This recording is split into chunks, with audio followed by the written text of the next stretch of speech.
following breaking news out of Southeast Atlanta, where police say a 16-year-old was shot and killed after being mistaken for an intruder at his own home. Happened early this morning on Mulberry Road. Good Day's Mark Teichner is joining us live at the scene now with the latest on what we know. Mark?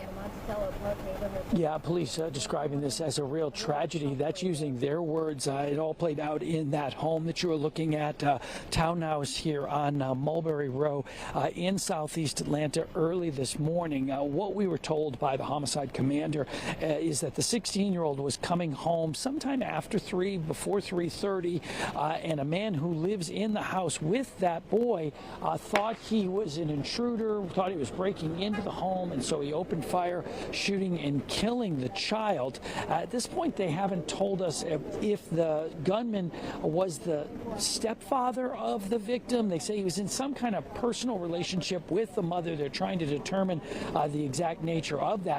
They're also trying to find the gunman because they say he actually took off and fled the scene after the shooting took place. They would like to be able to track him down so they could talk to him to determine what, if any, charges could be filed. They say it's possible there won't be any, but they won't know that until they can actually find him and interview him. We did talk with the homicide commander about just how terrible this whole thing is.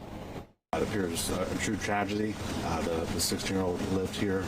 An occupant of the home, we believe, thought that he was breaking in and was an intruder and opened fire. So again, a real tragedy as we work through this.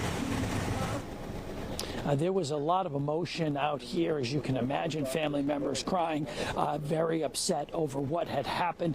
If we do get an update about any potential charges or if they have found that gunman, we will let you know, and we'll have more in the story for you coming up at 7 o'clock. Reporting live from Southeast Atlanta, I'm Mark Teichner for Good Day Atlanta. That is an absolutely heartbreaking detail. Mark, thank you.